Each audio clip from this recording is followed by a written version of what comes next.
I am Jim Collison, and this is Gallup's Called to Coach, recorded on October 26th, 2021.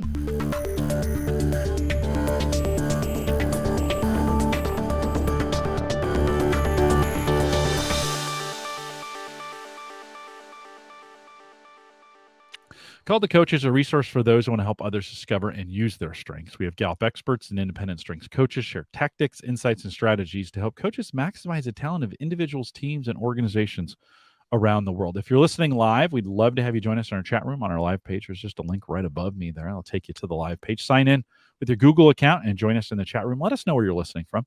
If you're listening after the fact, you can always send us an email, and if you have questions, coaching@gallup.com. Don't forget to subscribe to this webcast Called to Coach on your favorite podcast app, or you can do it right there on YouTube by clicking the subscribe button, bottom right-hand corner. Ryan Wolf is our host today. Ryan's a physical well-being lead here at Gallup. And Ryan, it's always an exciting day when I get to spend it or start it with you. Welcome back to Called to Coach. Yeah, thanks, Jim. Great to be here and very excited to have Jaclynn here. Jaclynn, how's it going? How are you, Mr. Wolf?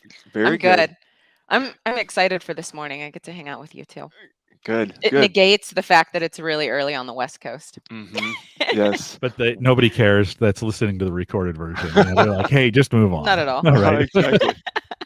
Now, today's perfect. We're going to be kind of wrapping up this 5-part series on well-being at work.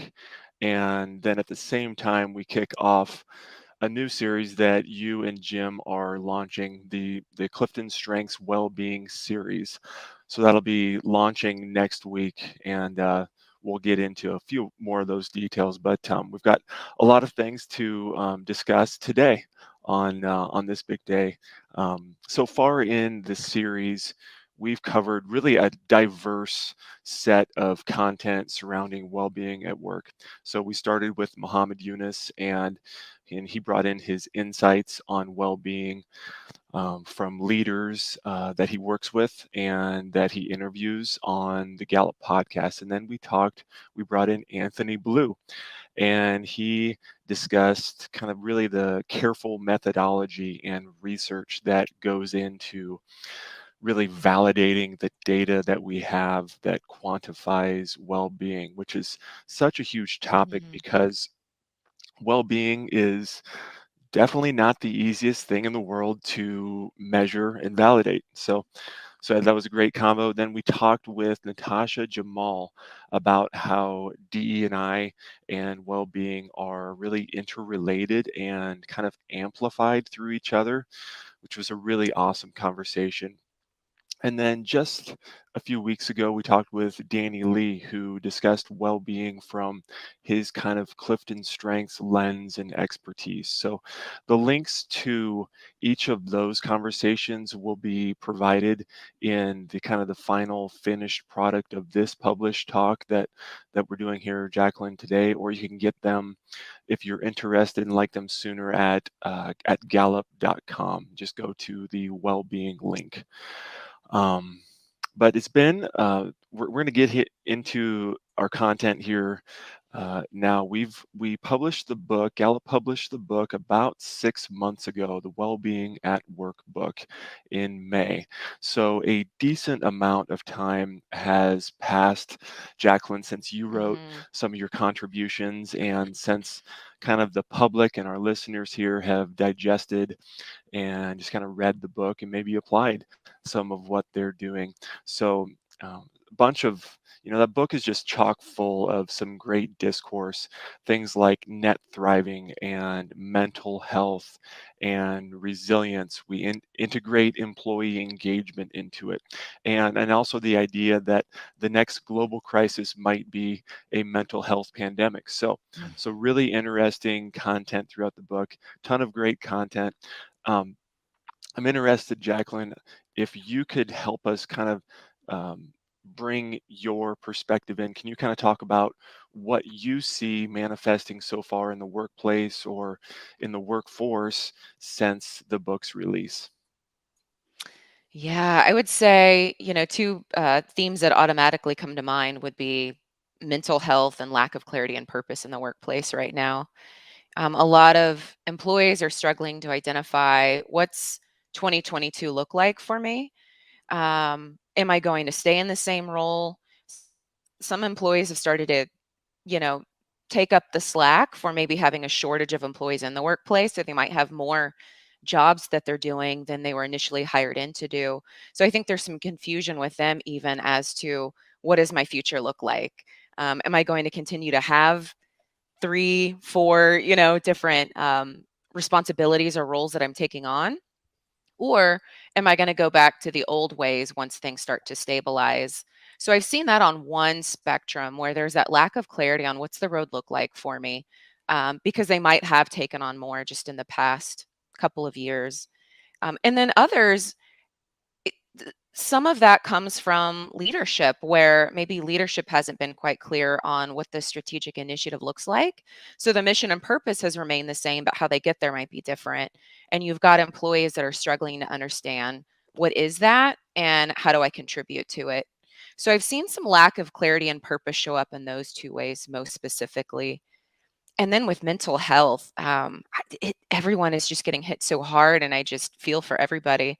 But we're seeing that in higher education, where you've got students that, they're really excited to be back. A lot of them are back on campus, and they're thriving to that degree to feel like they've got that sense of community again. But there's still that just lack of mental health that they've been carrying from the last 2 years that they might still be trying to unpack. And then, of course, within the workplace itself, you have employees that are experiencing burnout, particularly if we go back to some that are carrying on more responsibilities due to that shortage of employees in the workplace, so to speak. Um, but also just the social isolation. And I keep telling people we've had everything but the kitchen sink thrown at us the last couple of years, and people are still just processing that. And they might not have had that opportunity to take a 1 week vacation or a 2 week vacation just to decompress because work might need them. So that's where I think it really goes back to the employee engagement piece you were talking about, Ryan, with it's the manager, so to speak, really making sure they have a pulse on their employees. Are they experiencing burnout and poor mental health? Are they confused about what their future looks like? Are they talking to them if they feel like they're overwhelmed? That's great. So we actually just we helped in our partnership with Wellcome Trust last week. I don't know if you guys saw it or checked it out yet, but there's a great piece that's really fresh at Gallup.com and Wellcome Trust on mental health in the workplace. So some really good, it's just extra reading that you can check out, and just extra data to kind of validate maybe some of the initiatives that you're creating in organizations. Excuse me there. So I think one of the real gold mines, Jaclynn, in the Wellbeing at Work book is Appendix One. And if you haven't read the book yet, if someone's out there and haven't read it, haven't seen it, you might be thinking, appendix, appendix is cool. And yes, the appendix, there's a bunch of them. Appendix One, we're going to get into both of the ones that Jaclynn wrote, but Appendix One is super helpful, incredibly relevant and usable within the workforce today, especially for coaches, managers, for leaders. For those who haven't seen it yet, can you kind of walk us through Appendix One? Maybe could you talk about, how the idea of bringing this to the book started? Yes. This was fun. This was a fun project to be pulled into for sure. And for anybody that isn't familiar with Appendix One, it offers key insights per talent theme for each element of well-being. So let's say that you feel particularly drawn to support career well-being, and you lead with achiever.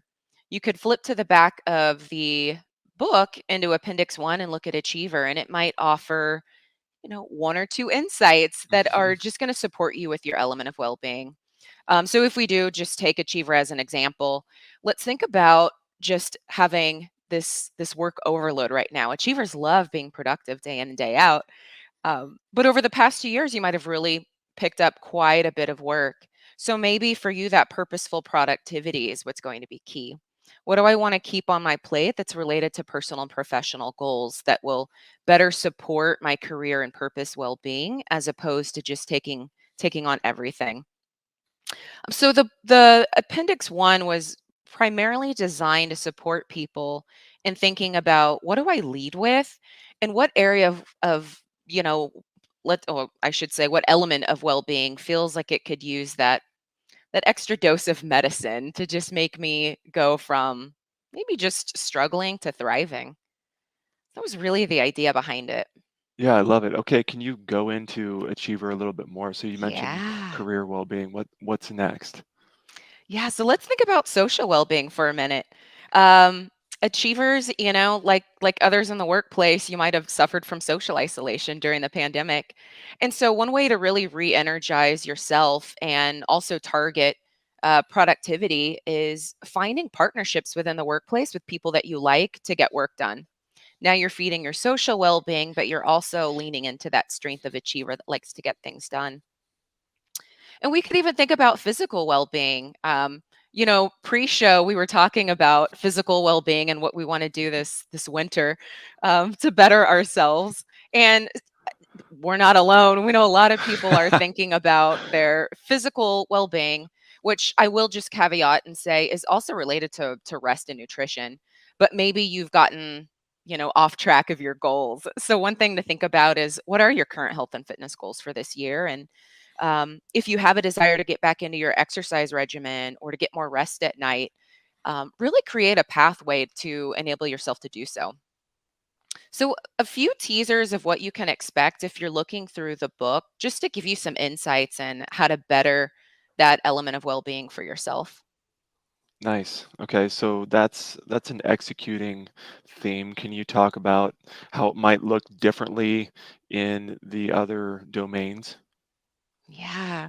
So let's say that you lead with influencing, just as a domain. Hmm.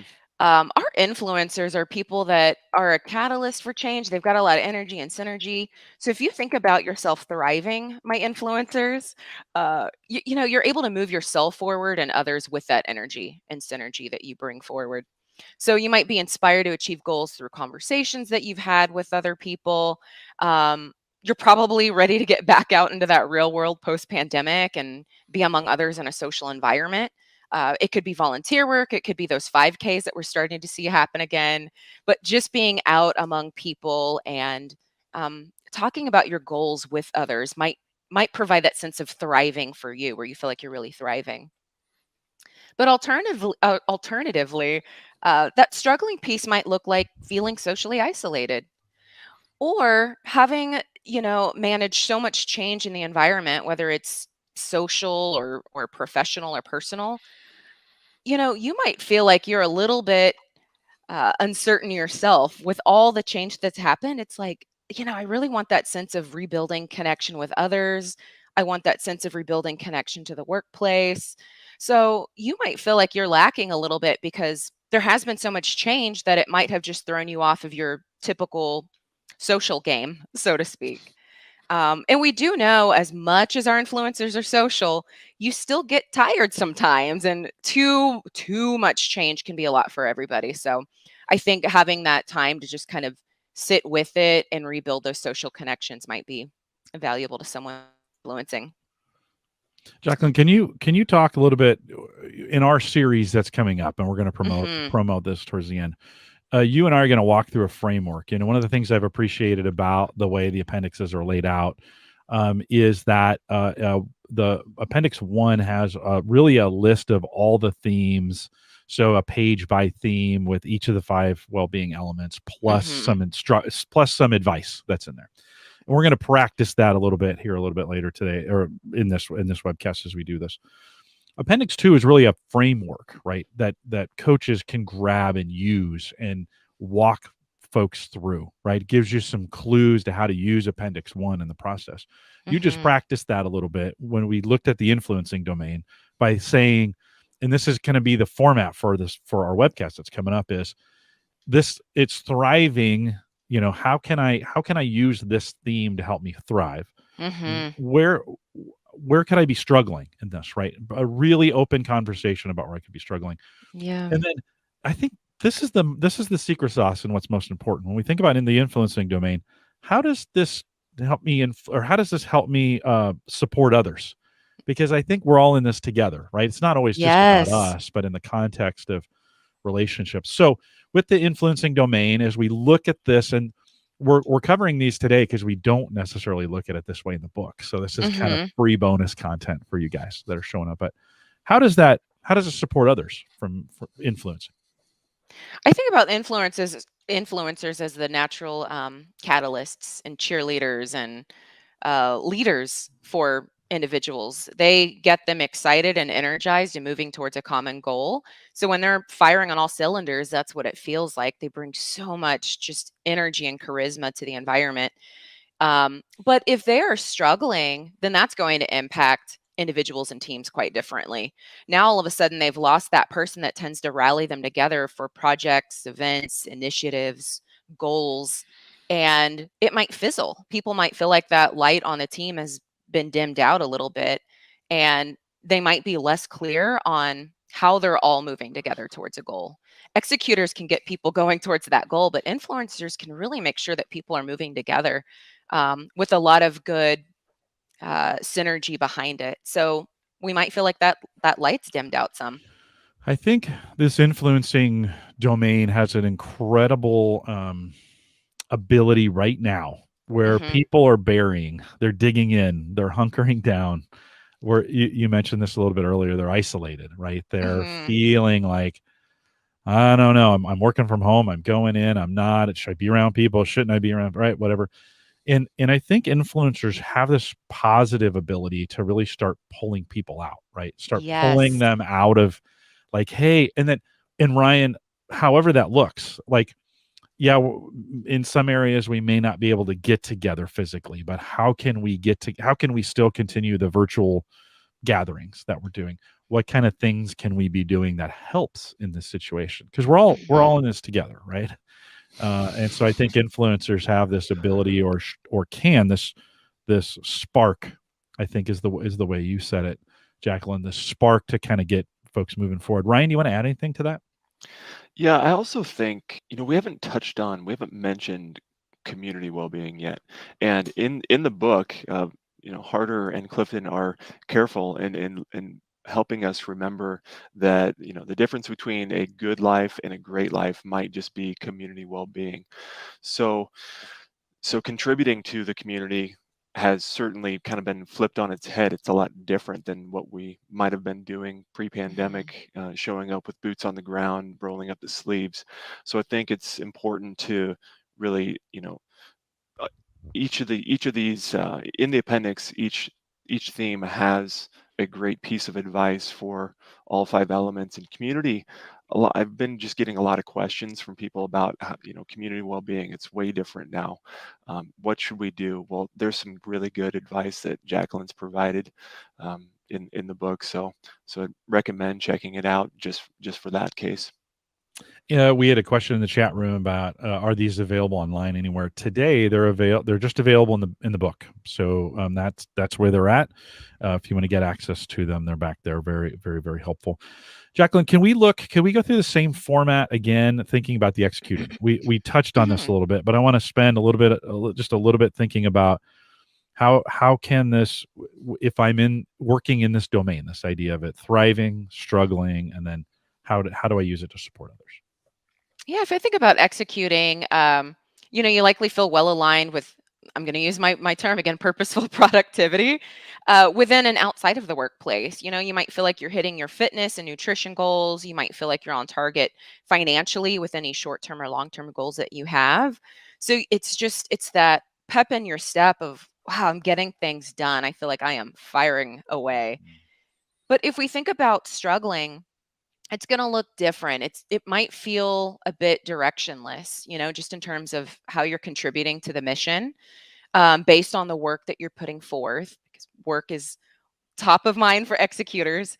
You might also be struggling to balance multiple work responsibilities that you have because the load has just become a lot.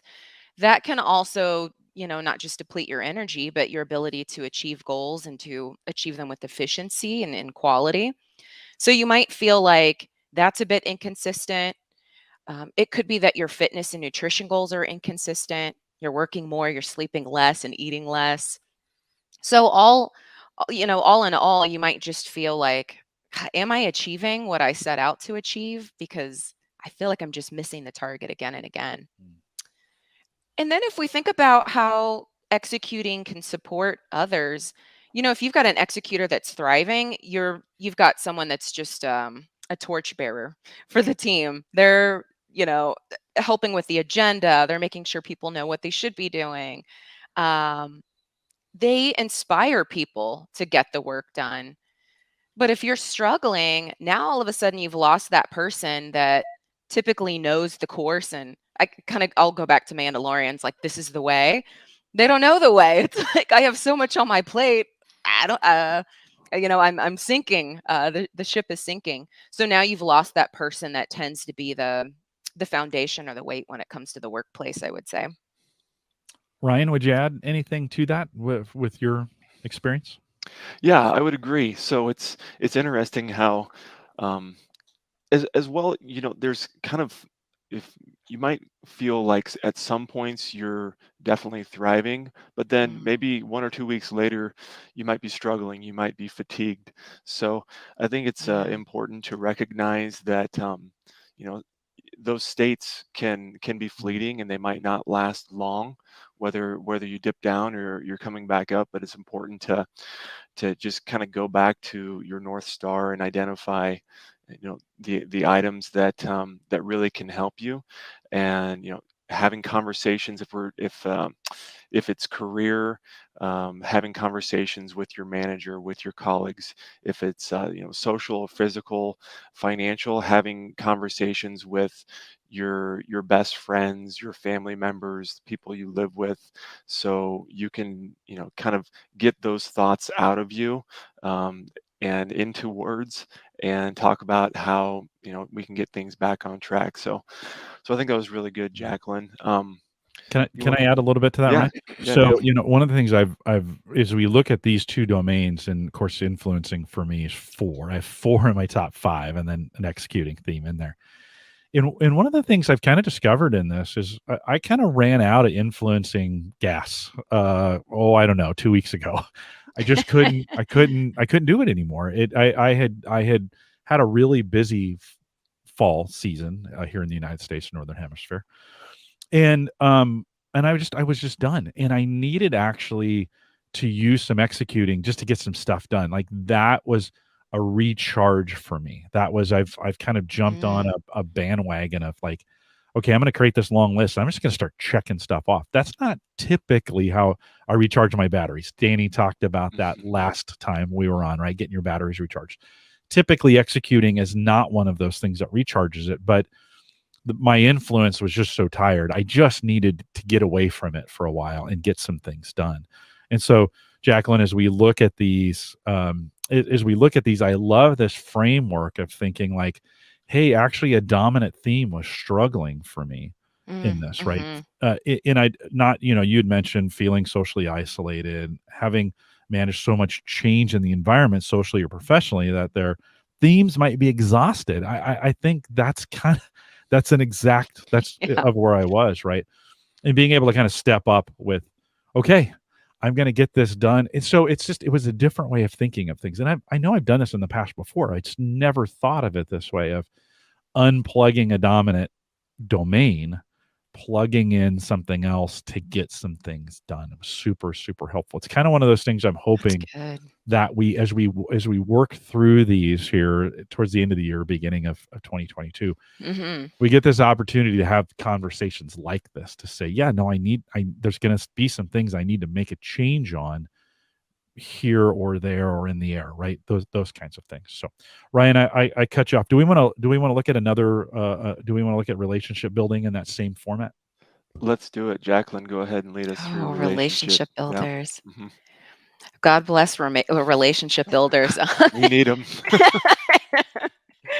So the relationship builders, they love working together. They appreciate being around others and spending time with friends and loved ones regularly. I think about them as the folks, whether it's, a movie night or going to a fitness class, or I'm going to bring up that 5K again, or some community event. We're spending money on a memorable experience with people that's when I feel like they are thriving. They're at their best when they can be around others. The struggling piece could come from social isolation. Danny Lee has relationship building so high. Actually, speaking of relationship building, but I just think about those high in relationship building because they're so connected with people, more hypersensitive to social isolation or loneliness when you've got the pandemic that's happening in the world. So they might feel like they might be feeling that. I'm thinking of two things here. The other end of the spectrum is they might be feeling like they just have the weight of the world and the weight of the emotions of the world on their shoulders. Because as relationship builders, even if they're disconnected from people physically, they're still hearing from loved ones and friends and coworkers. They're still experiencing and observing the problems that are happening in the world. And we've gone through a lot in the last couple of years. So that could be that struggling piece, is when they're just going, oh, there's just been so much heaviness with people, and I love people and I feel it. The way that we can think about them contributing to individuals and teams when they are thriving, so let's go back to that positive, is they're the folks that, people go to. They're the glue for teams. Because they have this ability to just see people feel seen, heard, and valued around them, and they can come to them and they can feel safe and vulnerable. But if a relationship builder is struggling, now all of a sudden they're not that rock to other people. They're having a hard time themselves, and they might just feel like their ship is sinking a little bit. And so now you've got people that have naturally depended on them, and this person isn't that rock that they used to have. So they might need to find someone else to go to, but that person's just kind of tired. They're exhausted. What thoughts would you all add to that as we think about relationship builders? I bring up Danny Lee too, only because in conversations, relationship building is my least dominant domain. So I go to him for everything, just to bounce things off. So I love the relationship builders because they are that person for us. That glue. So I was thinking I might actually ask you for a little bit of advice. So I've got harmony top 5. I was also just thinking about people who have empathy strong. Yeah. What kind of things can we do in the digital world when we don't have when we don't see people's faces, we don't make eye contact as often as we used to? What can we do just differently and think about to feed those strengths of ours? That's good. Have you felt in the last I'm just rounding us up to 2 years since we've been in this Do it. this process. I know we're just short of 2 years, but has there been a time in the last couple of years where you've just felt like, I that was a good experience. That was a great meeting, or I was able to just get a true read on what's happening in the room or on the conference call? Yeah, Of there have curiosity. been. Yeah. What does that look like for you? Yeah, I think it's coming back to making sure I'm intentional about Mm, making sure that we're communicating a lot and meeting a lot.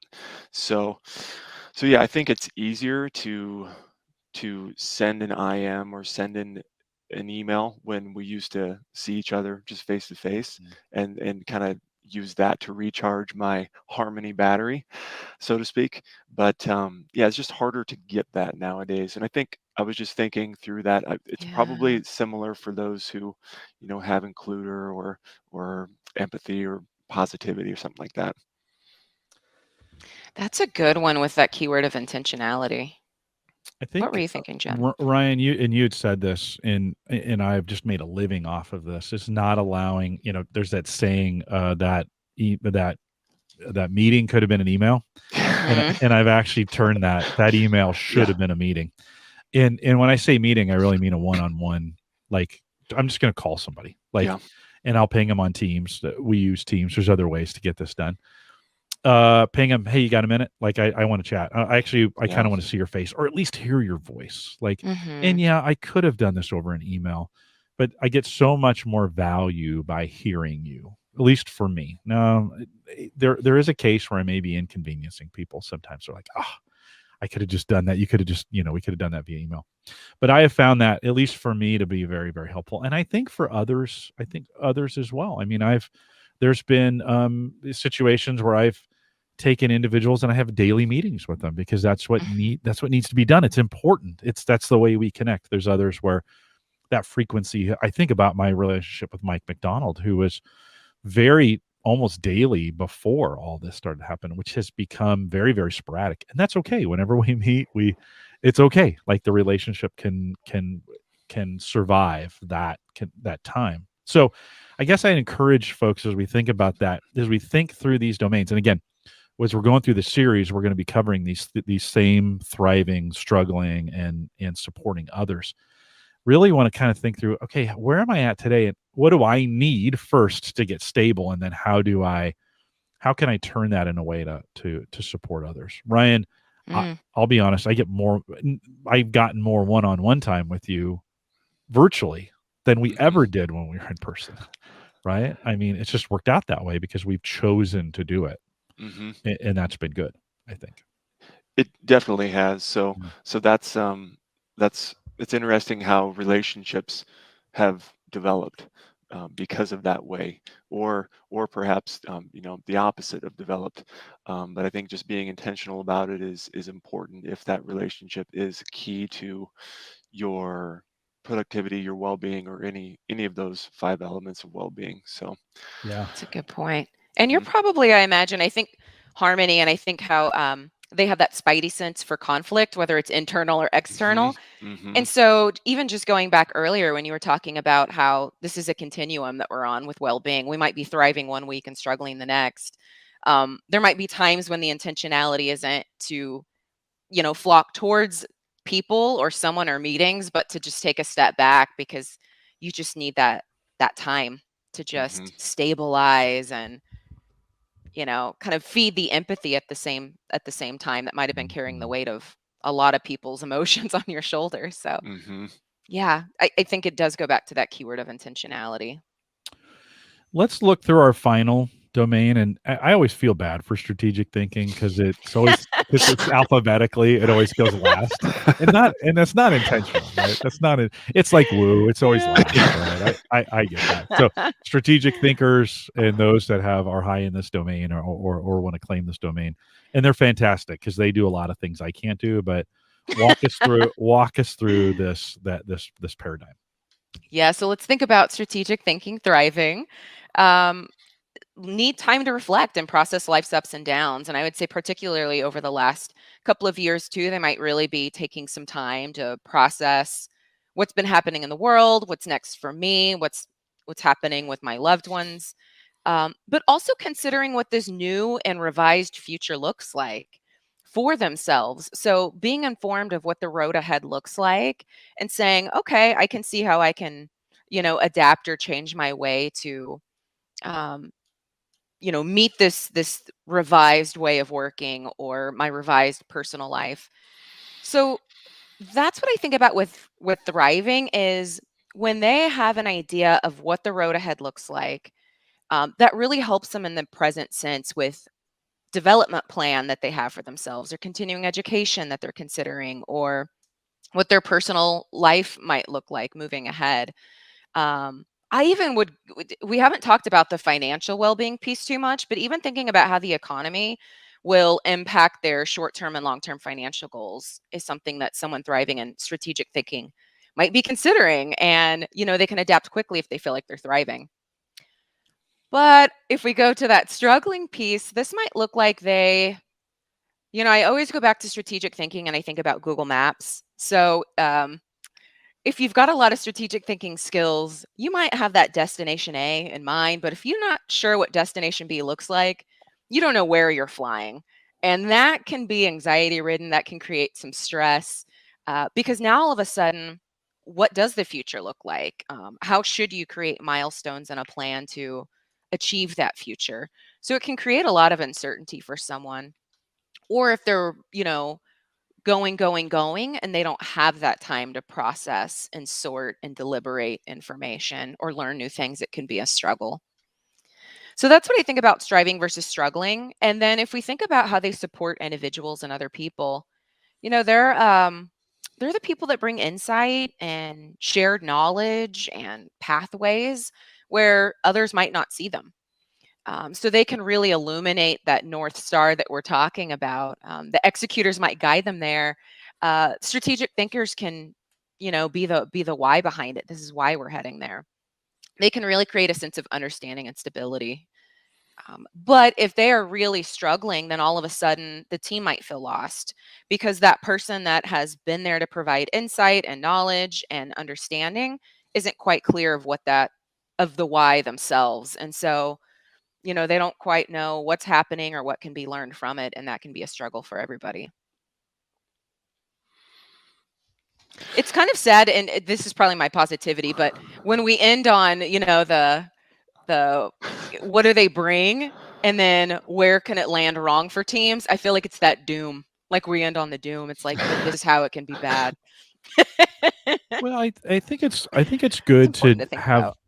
I think it's good to have awareness of it all, right? Yes. As we think these, this exercise we've gone through of thriving, struggling, and how to support others, inspired by that Appendix 2 in the book, that gives, and I really want to encourage coaches to dig into that and let it inspire you in some ways. We've got some very prescriptive kind of a framework to walk this through. We're going to practice this in this new CliftonStrengths Wellbeing series that's coming up that we start recording on November 4th. But I really want them to be inspired by this, to think through how would they use this. Ryan, I imagine this would be a great exercise to sit down as a coach with someone and say, okay, let's think about right now, where and how are you thriving? Like, and what is helping with that? Like either at a specific theme or maybe at a domain level, right? I think you can drill this down to the theme. Then where are you struggling, right? And then I love the pointing of this, the action of this is how are you using it to support others, right? I think this is the key in this, is to get it outside of ourselves. And we need some of that internal stuff in ourselves as well, but to get it outside of ourselves and get it kind of helping others in this process of what we're doing. That's a coaching session right there. Like that's a 3-step coaching session to walk folks through. Ryan, what else do you want to add to that? Well, I'd just say that Appendix 1 and 2 just really go hand in hand. So Appendix 2 is the manager resource guides, or the manager resource guide, and it's actually, I think it fits well as listed 1 and 2. It's the second appendix because we know that really that strengths are really, our research shows that just how effective and impactful it is for managers to kind of start well-being conversations with strengths in mind. So when leaders and coaches can really start with strengths, that helps really start with gaining trust and speaking a common language that's really identifiable with an employee or with someone who they're coaching, and to really kind of feel the vibes, get on the same wavelength with each other first, and then that can help kind of dampen any what might be considered as awkward when we talk about well-being. Certainly, there's talking about finances, talking about physical health is not easy for everybody, but what makes it easier is talking about strengths first, so that way we've built this trust, we've built this bond, now we can take it a step further. Jaclynn, do you want to kind of get us going a little more deeply on Appendix 2 and kind of what it's all about? Yeah, sure. So if we think about Appendix 2, gosh, I think you summed it up really well, but I think about that as, it's going to give you a guide of inclusive questions.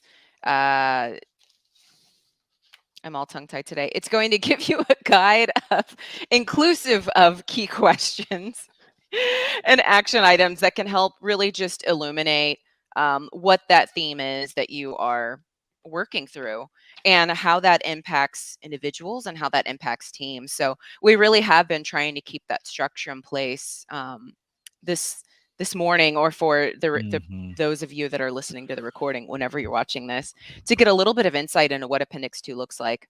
Yeah, and really our interpretation of it, right? Yeah.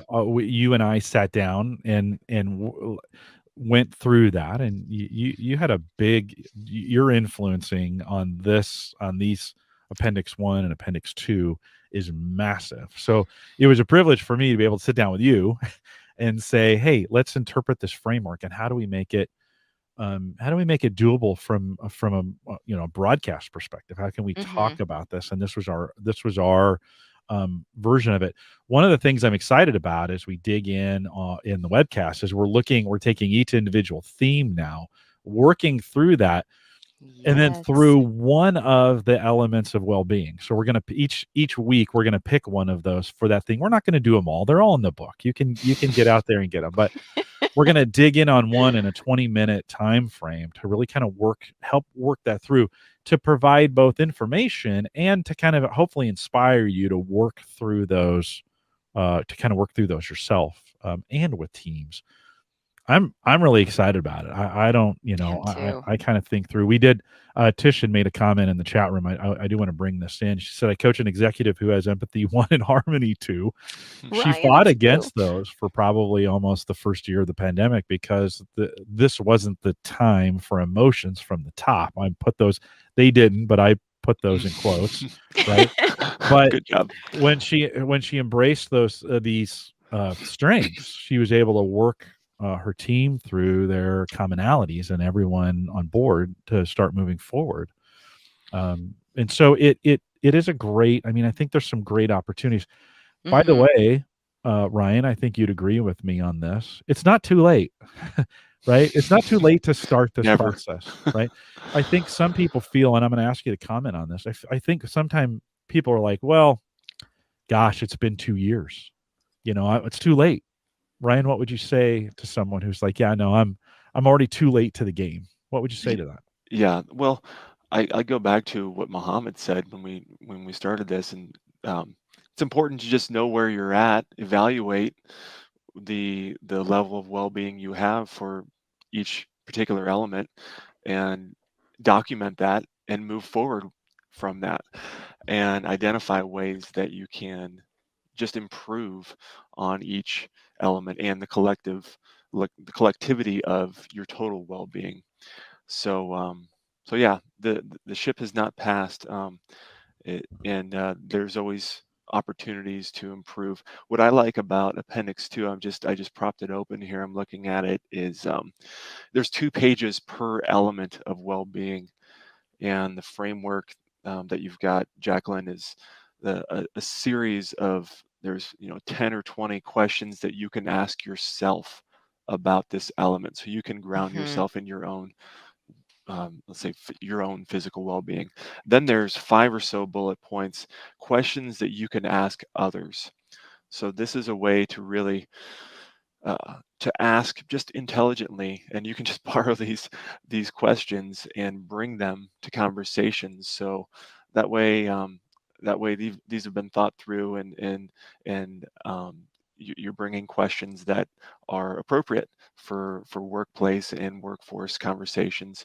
And then there's action items and best practices for each element of well-being. So I think that's important. I think a lot of us can maybe identify, okay, yeah, there's 2 or 3 elements of well-being that, yeah, it's a home run for me, but there's maybe 1 or 2 where it's like, I'm just not there right now. I don't maybe understand it fully, or I'm just maybe struggling a little bit, or just feel like I'm not thriving a lot. So that's where this appendix can kind of really lift the tide for you. I love that you mentioned that too. And it's such a fantastic appendix to influence your well-being and or the well-being of other people. So if you're starting to get a pulse on what theme or domain might feel a bit off, Appendix 1 can support you. And then you can really deep dive and start asking yourself some of those self-reflective questions, or questions of others in Appendix 2. I'm glad you brought that up. And it also brings up financial well-being. A lot of managers might have a difficult time asking those questions of their employees, but we know if their financial well-being is off, that impacts how they show up in the workplace. And so there's some really good nuggets in there for managers or leaders that might want to ask some of those questions, but in a way that doesn't feel invasive. So I'd even call out that one. When we interviewed Jim Harder, he kind of said this is a sequel to It's the Manager. Like, it's never been clearer to me as we're starting to work through these items now, Mhm. the concepts that came in It's the Manager, and now as we think about, okay, how do we actively apply those to people's well-being? We know if strengths and engagement are really two peas in a pod, but the third, almost the foundation for it all, is well-being. If you're struggling in one of those areas, it's going to be tough to be thriving in the other two. It's going to be hard. And so Mhm. I think this is a great opportunity to follow that up with some great information. I think some folks have read through the book but never made it to the appendix, right? They never made it to the end, and that's really the meat of what we have available for you. Mhm. That is there. Let me spend a little bit of time. Holly had asked this question about the series that is coming up. Well, the new series will be on a set day and time. Want to make sure, schedule it and get it on our calendar. We want you to do that as well. So I have already started posting these. They're ready and available for you. In fact, the first session, how to use the series, Jaclynn and I are going to spend some time working through this. It's a little bit of what we've covered here, but some additional information as well. Kicks off November 4th. And so if you want to join us live, gallup.eventbrite.com. We already have about 250 registered for that. We'd love to have you join us as well. That'll kick off the series. And then I'd love to say it's going to be regular, but Jaclynn, you're busy and it's tough. It was tough to get a regular day. We're going to get as close to a Thursday. I think Thursdays and Mhm. Fridays is kind of where we're landing on that, but they'll always be out in advance. Again, you can head out to, we're going to shoot for the same time. Mhm. It wasn't always possible, but we're pretty darn close. Gallup.eventbrite.com is the schedule. You can follow us there. As I'm posting new ones, you'll get notifications that they're out there, and you can sign up for it, put them on your calendar. That's the important part of registering for them, is that you get an email reminder from me saying, hey, we're 2 days away, we're 2 hours away, and we're 10 minutes away, to make sure you are there. Ryan, well, let me say one more thing with the series. Live recordings, we're going to do 2 sessions each hour. So very similar to what we did with Theme Thursday. So you can join us for 2. Then we'll start publishing those early January on a brand new podcast channel, originally called CliftonStrengths. I know, huge shocker, huge shocker. CliftonStrengths. We have a brand new CliftonStrengths channel. You're like, didn't you have that before? No, we didn't. We don't have a podcast channel called CliftonStrengths. We will now. So we'll be publishing those out there, and we're excited to get that content.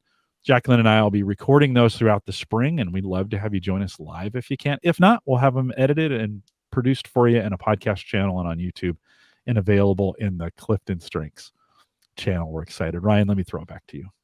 Yeah, appreciate it. So I think this is a great way for Jim, you and I, to wrap up our series here, and then to bring in Jaclynn to kind of wrap this here and to launch the next one. And I would just remind listeners just how diverse and how just deep and vast the topic of well-being is, Mhm. and how significant it is to to people, to workplaces, to leaders, to coaches.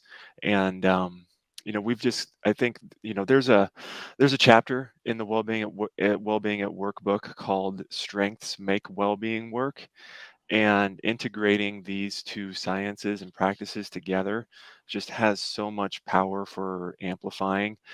We've got a lot of great research on employee engagement and well-being, and how when those are really ticking well for individuals and groups and organizations, some KPIs and business outcomes can really improve.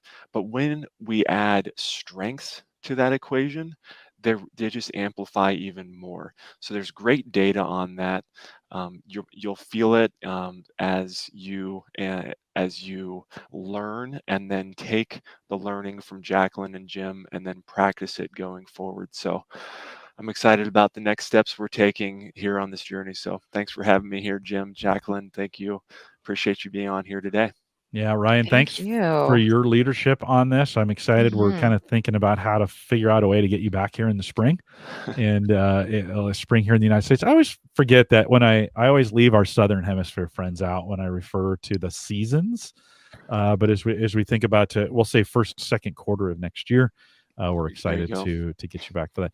Yeah. Jaclynn, one more thought. If you were to inspire someone to come out and join us for this series that we're kicking off here on November 4th, 2021, how would you inspire them? Give us a couple sentences of invitation so they'll come out and join us. Yeah, it's going to be great. I mean, as we just think about themes, the aha moments that might come as we talk about thriving versus struggling per theme, in ways that you support people when you're thriving, and also when the ways that it can hinder people when you're struggling can be really valuable in your personal, professional life. So if you're kind of going, something feels off in me, what is that?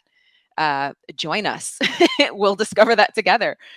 There might be some things you go, I feel like I'm thriving. Join us. We can maximize on that.